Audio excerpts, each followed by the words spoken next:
할렐루야. 성경 1189장 장별로 알아가는 성경 이야기 진행을 맡고 있는 구재숙 목사입니다. 반갑습니다.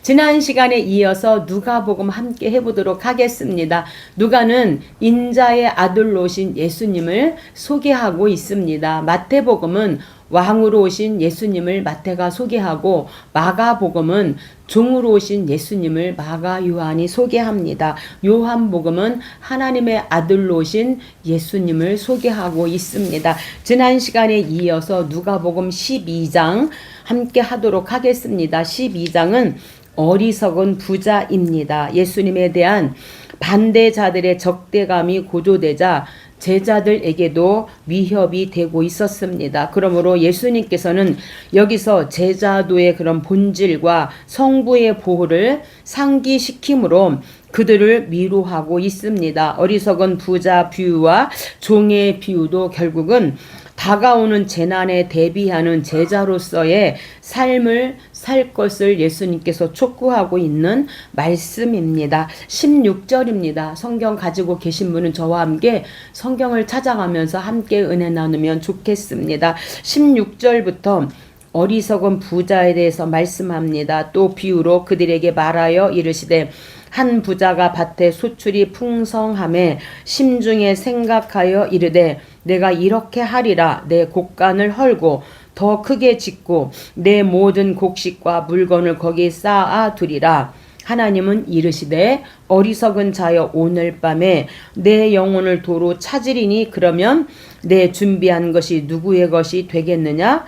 자기를 위하여 재물을 쌓아두고 하나님에 대하여 부유하지 못한 자가 이와 같으리라. 그래서 16절로 21절까지 어리석은 부자에 대해서 예수님께서 말씀하시는 것은 물질과 인생의 참된 가치에 대한 그런 강력한 경고를 말씀합니다. 그래서 하나님 없이 사는 그런 인생은 결국 헛되다. 오늘 밤에 내가 너의 영혼을 부른다면 이 모든 것이 누구의 것이 되겠느냐? 하나님 없는 이런 삶은, 쌓아놓는 것은 다 헛되다는 것을 말씀하시고, 문제는 우리가 가지고 있는 어떤 소유가 아니라 하나님 없이 사용하는 것, 이것이 문제라는 것을 우리에게 지적해주고 있습니다.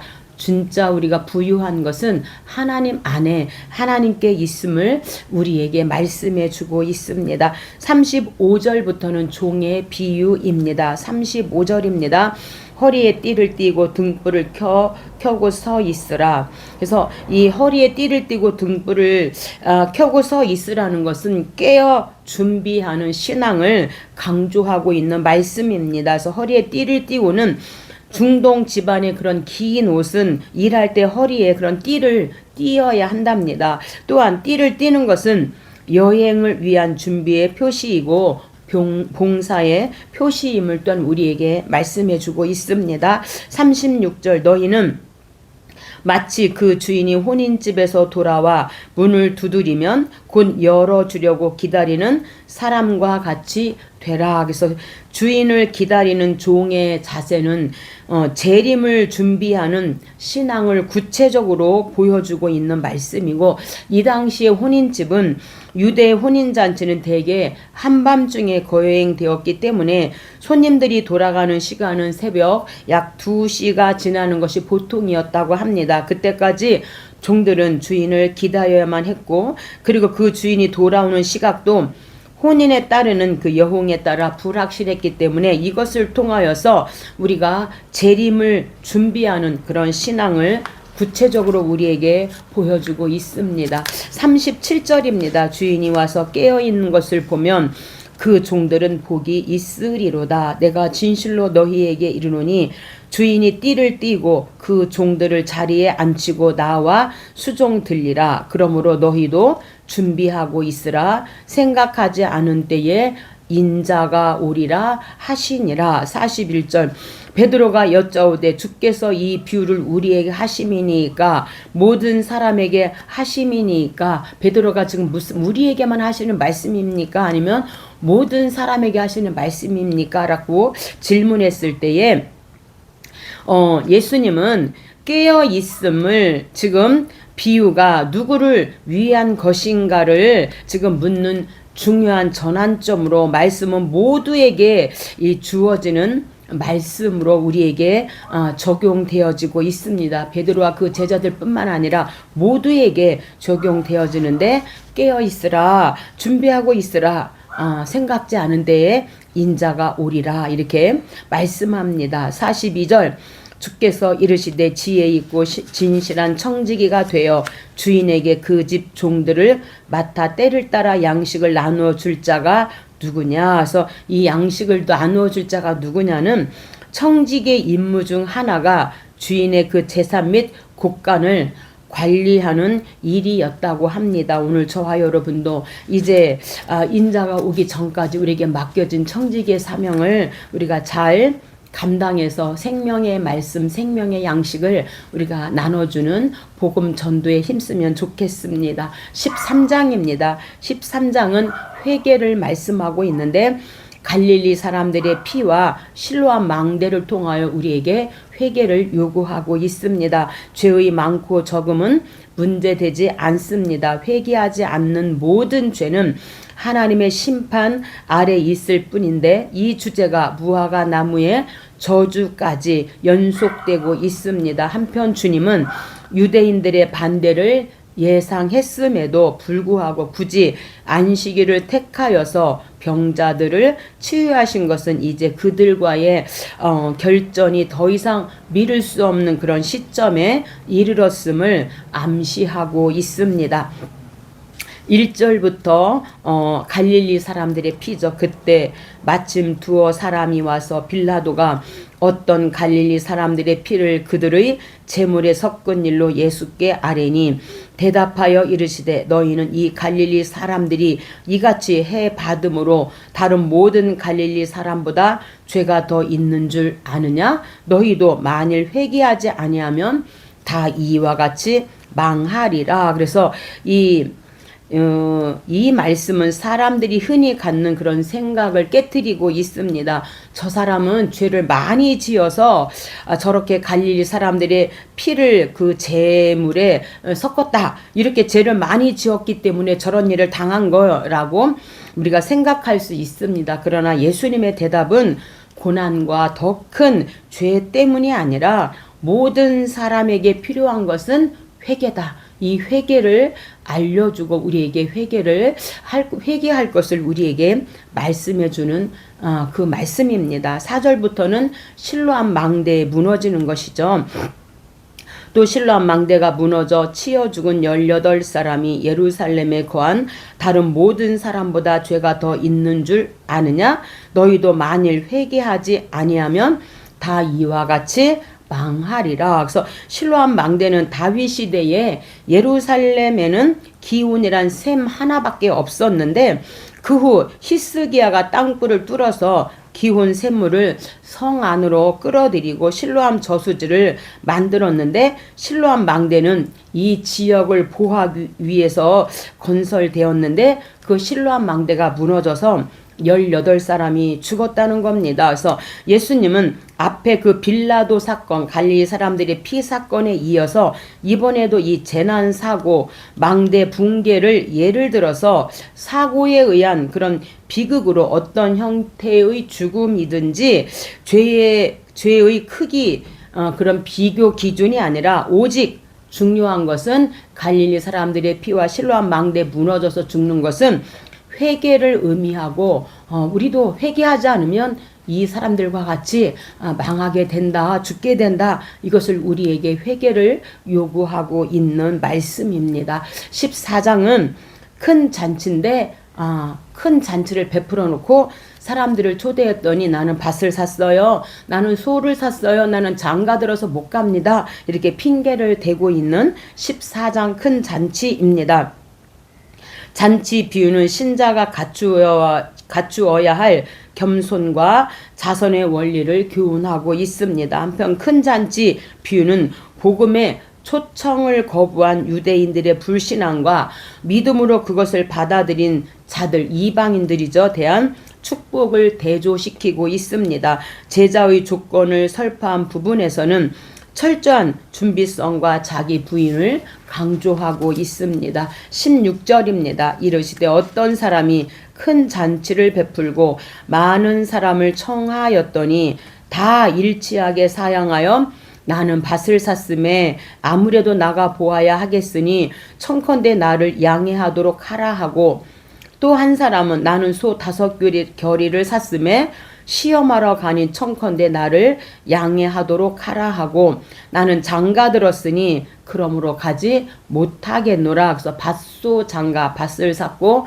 소를 사고 장가 들었습니다. 그래서 장가 들었다는 것은 모세의 율법에 보면 결혼한 사람에게는 1년간 병역이나 어떤 다른 직무를 지우지 못하게 되어 있었다고 합니다. 그러나 이것이 잔치를 거절할 만한 충분한 이유는 되지 못하고 있습니다. 그래서 이 결론은 처음 초대받은 자들은 잔치에 참여하지 못함의 그 비유는 단순한 잔치가 아니라 하나님 나라 구원 초청에 대한 말씀입니다. 그래서 하나님 나라 초청, 이 복음을 거부한 그런 유대인들을 의미하고 있습니다. 23절입니다. 주인이 종에게 이르되 길과 산울타리로 나가서 사람을 강건하여 데려다가 내 집을 채우라. 내가 너희에게 말하노니 전에 청하였던 그 사람들은 하나도 내 잔치를 맛보지 못하리라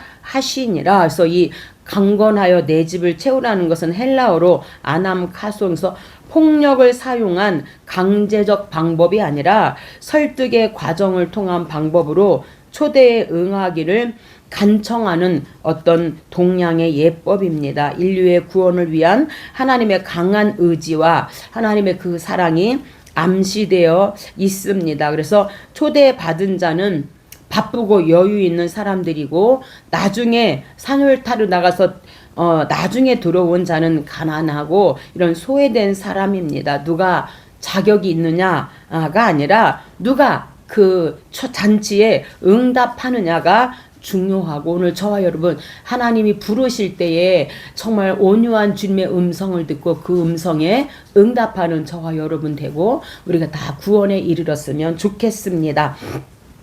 15장은 3대 비유입니다. 잃어버린 양, 드라크마, 그리고 탕자, 세 가지를 통하여 비유로 말씀하고 있습니다. 잃어버린 양, 잃어버린 드라크마, 잃어버린 탕자의 비유의 주제는 죄인을 찾으시는 예수님의 사랑과 잃어버린 죄인을 찾았을 때의 기쁨의 말씀입니다. 여기서도 구약부터 계속된 예수님의 그 사랑을 엿볼 수 있는데, 한편 돌아온 탕자에 대해 시기와 불만을 터뜨린 그 장자의 모습은 영적 자만과 선민의식에 사로잡힌 당시 유대인들을 꼬집고 있는 말씀입니다. 1절입니다. 모든 세리와 죄인들이 말씀을 들으러 가까이 나아오니 바리새인과 서기관들이 수군거려 이르되 이 사람이 죄인을 영접하고 음식을 같이 먹는다 하더라. 예수께서 그들에게 이 비유로 이르시되 너희 중에 어떤 사람이 양 100마리가 있는데 하나를 잃으면 99마리를 들에 두고 그 잃은 것을 찾아다니지 아니하겠느냐. 너희에게 이르노니 이와 같이 죄인 한 사람이 회개하면 하늘에서는 회개할 것 없는 의인 99으로 말미암아 기뻐하는 것보다 더하리라. 그래서 우리가 1절로 7절에 100마리의 양 중에서 그 잃어버린 한 마리 양을 찾는 찬양이 우리가 191장 찬양이죠. 양 99마리는 우리에 있으나 한 마리 양은 떨어져 길 잃고 헤매네. 산 높고 길은 험한데 목자를 멀리 떠났네. 목자를 멀리 떠났네. 산길에 흘린 피 흔적 그 누가 흘렸나 길 잃은 양을 찾느라 저 목자 흘렸네 손발은 어찌 상했나 가시에 찔리셨도다 가시에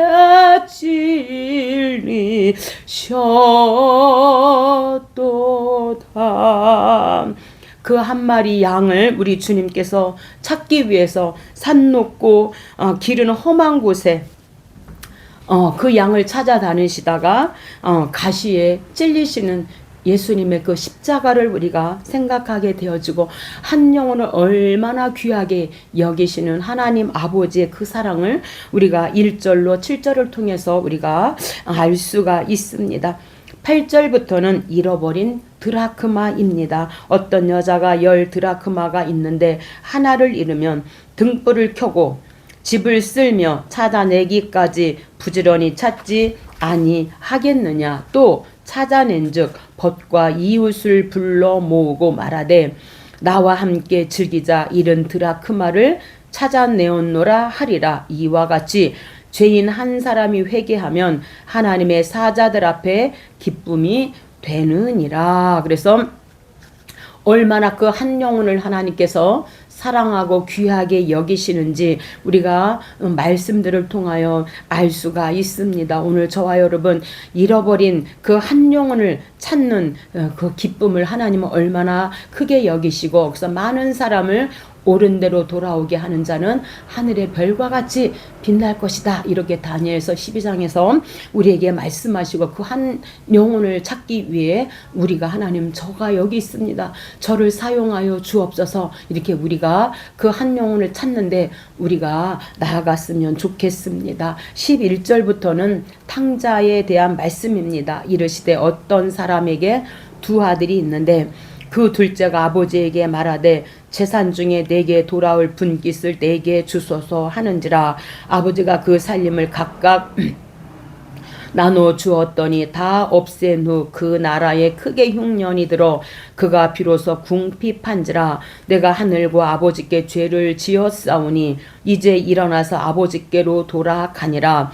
아버지는 종들에게 이르되 제일 좋은 옷을 내어다가 입히고 손에 가락지를 끼우고 발에 신을 신기라. 그래서 이 비유는 단순한 어떤 가족 이야기가 아니라 하나님 아버지와 죄인의 관계를 보여주고 있습니다. 하나님을 떠난 인생은 무너지고 또한 하나님께 회개하고 돌아오는 순간 완전히 회복되어지는 것을 우리에게 말씀합니다. 그래서 손에 가락지를 끼우게 하는 것은 권위를 다시금 상징하고 아들의 권위를 다시 세워주는 것이고 발에 신을 신긴다는 것은 이 돌아온 아들은 신을 신음으로 주인과 자유인의 그 신분을 회복시켜주는 것을 말씀하고 이 당시에 노예들은 신을 신지 못했습니다. 그래서 그 아들에게 다시 신을 신기고 가락지를 끼움으로 말미암아 하나님을 떠난 인생은 무너지지만 하나님께 회개하고 돌아오는 순간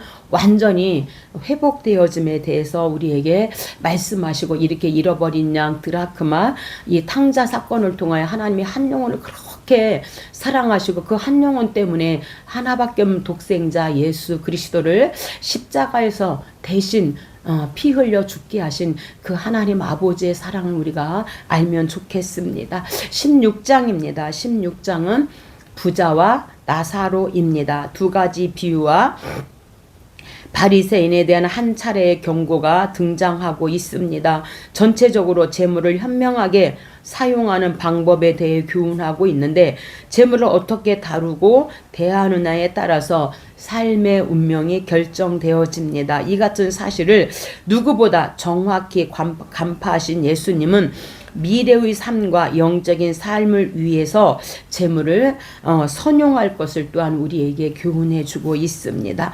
14절입니다. 바리새인들은 돈을 좋아하는 자들이라 한 부자가 있어 자색 옷과 고운 베옷을 입고 날마다 호화롭게 즐기더라. 그런데 나사로라 이름하는 한 거지가 헌데투성이로 그의 대문 앞에 버려진 채 그 부자의 상에서 떨어지는 것으로 배불리려 하매 심지어 개들이 와서 그 헌데를 핥더라.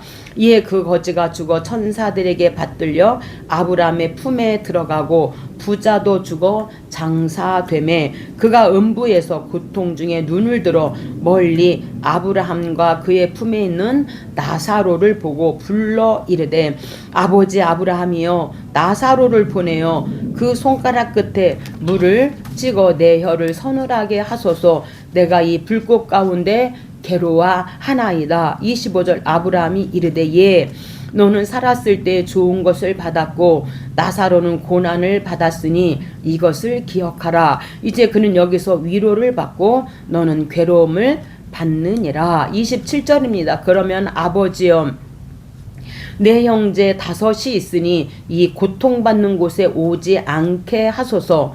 아브라함이 이르되 그들에게 모세와 선지자들이 있으니 그들에게 들을지니라. 모세와 선지자들에게 듣지 아니하면 비록 죽은 자 가운데서 살아는 자가 있을지라도 고난을 받지 아니하리라 하시니라. 아멘. 그래서 이 비유는 부자와 가난한 자 그런 이야기가 아니라 이 땅의 삶과 영원한 그 삶의 그 결과를 대비해 주고 있습니다. 지금 하나님 말씀에 어떻게 반응하느냐 따라서 영혼을 우리가 가르게 되어지는데 회개와 믿음은 지금 해야 함을 우리에게 가르쳐 주고 있습니다. 그래서 모세와 선지자들에게 듣지 아니하면 말씀은 하나님 말씀을 듣고 회개하지 아니하면 기적을 본다 해도 결코 마음이 변하지 않는다는 뜻을 가지고 있습니다. 그래서 인간의 완고함을 강조하고 예컨대 마리아의 오빠인 나사로가 살아났을 때 바리새인들은 어떻게 했습니까? 그것을 믿지 않았을 뿐만 아니라 오히려 다시 살아난 나사로를 죽이려고 했던 것을 볼 수가 있습니다.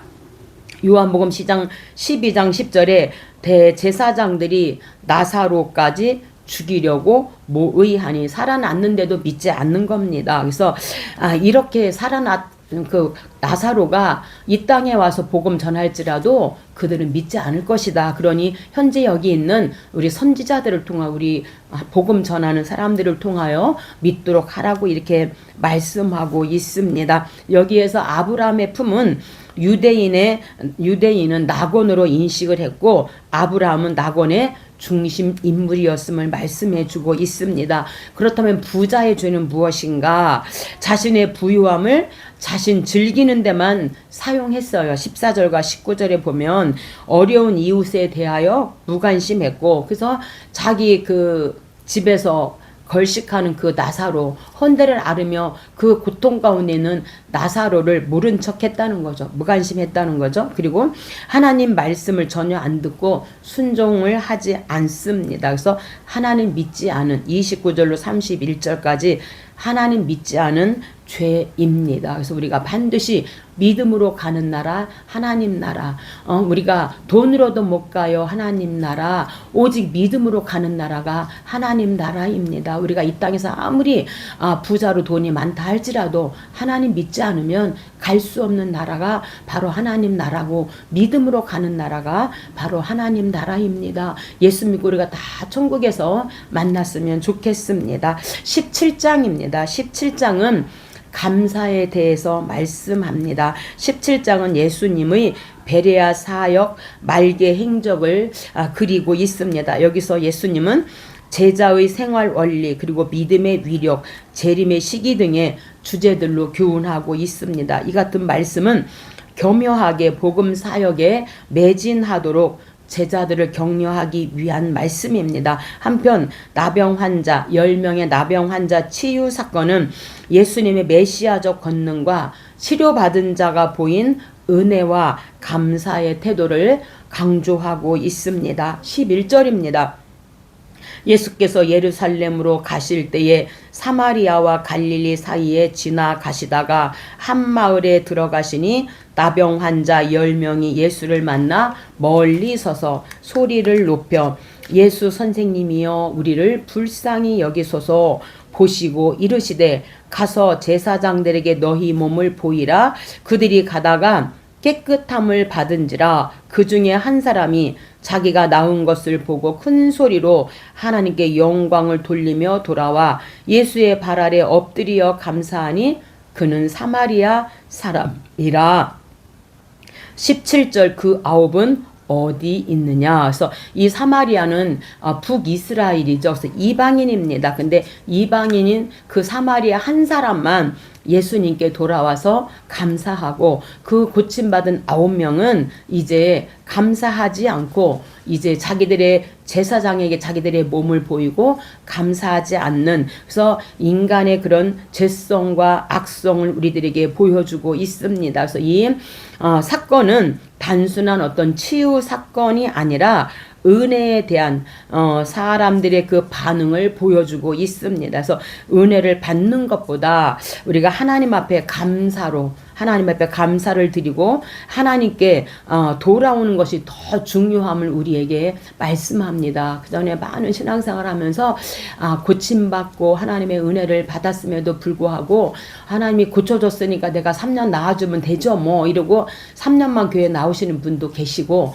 그런 분들을 적잖이 보았습니다. 우리가 하나님 앞에 그렇게 감사하고 하나님의 그 은혜를 깨닫는 자가 되었으면 좋겠습니다. 18장입니다. 18장은 기도장 2입니다. 그래서 11장과 18장이 기도장 1, 2인데 오늘 18장은 과부와 재판장, 불의한 재판장, 그리고 바리새인과 이제 그 세리에 대한 것을 우리에게 말씀해 주고 있습니다. 불의한 재판장 비유의 주제는 기도 생활에 있어서의 인내와 확신에 대하여 말씀하고 거듭되는 교훈에도 여전히 영적인 우매함을 떨치지 못한 자들에게 천국 시민의 생활 원리와 구원의 원리를 말씀해 주고 있습니다. 당시 사람들은 형식적 종교 생활에 빠져서 자기 의로 구원받는다고 착각하고 있었습니다. 그러나 구원은 인간의 노력이 아닌 오직 하나님의 보혈의 능력에서 옴을 우리에게 말씀해 주고 있습니다. 1절부터 6절까지는 과부와 불의한 재판장에 대해서 말씀합니다. 예수께서 그들에게 항상 기도하고 낙심하지 말아야 할 것을 비유로 말씀하여 어떤 도시에 하나님을 두려워하지 않고 사람을 무시하는 한 재판관이 있는데 그 도시에 한 과부가 있어 자주 그에게 가서 내 원수에 대한 나의 원한을 풀어주소서 하되 그가 얼마 동안 듣지 아니하다가 이 과부가 나를 번거롭게 하니 내가 그 원한을 풀어주리라. 그렇지 않으면 늘 와서 나를 괴롭게 하리라. 주께서 이르시되 불의한 재판장이 말한 것을 들으라. 이렇게 말씀합니다. 그러면서 7절에 하물며 하나님께서 그 밤낮 부르짖는 택하신 자들의 원한을 풀어주지 아니하시겠느냐? 그들에게 오래 참으시겠느냐? 그래서 하나님께서 불의한 재판관을 통하여 우리에게 비유로 끝까지 기도하라고 말씀합니다. 여기서 불의한 재판관은 공의의 근원이신 하나님을 두려워하지 않는 것은 그가 불의한 재판장이었음을 단적으로 지적해주고 재판장은 하나님을 두려워하고 인간을 존중할 줄 알아야 하는데 그러지 못한 불의한 재판장이었다. 그럼에도 나를 너무 번거롭게 하기 때문에 이제 정말 귀찮아서 내가 그 원한을 풀어줘야겠다. 이렇게 말합니다. 하물며 하나님께서 우리가 밤낮 부르짖어 기도한다면 택하신 자들의 그 원한을 풀어주지 않겠느냐? 기도에 응답하지 않겠느냐? 그러니 그렇게 기도해라. 이렇게 말씀합니다. 9절부터는 바리새인과 세리에 대한 말씀입니다. 또 자기를 의롭다고 믿고 다른 사람을 멸시하는 자들에게 바리새인이죠. 이 비유로 말씀하시되 두 사람이 기도하러 성전에 올라가니 하나는 바리새인이요 하나는 세리라. 바리새인은 서서 따로 기도하여 이르되 하나님이여 나는 다른 사람들 곧 토색 불이 간음하는 자들과 같지 아니하고 이 세리와도 같지 아니함을 감사하나이다.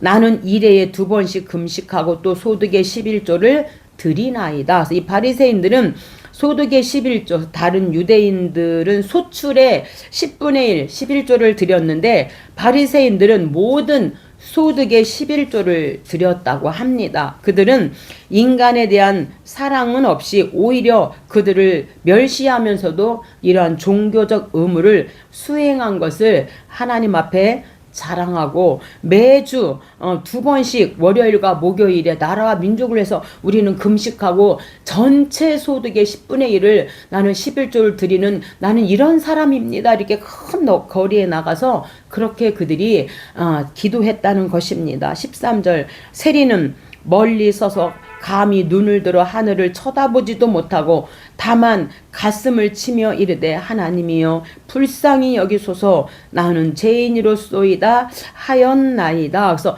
가슴을 치며 기도했다는 것은 가슴은 죄의 자리로 간주되었다고 합니다. 이 행동은 비통함과 뉘우침을 상징하고 있습니다. 오늘 저와 여러분 이 세리처럼 정말 멀리서 하나님 나는 정말 죄인입니다. 하나님 나를 용서해 주세요. 이렇게 하나님 앞에 회개의 자리에 저부터 있었으면 좋겠습니다. 오늘 여기까지 하고 다음에 함께 하도록 하겠습니다. 감사합니다.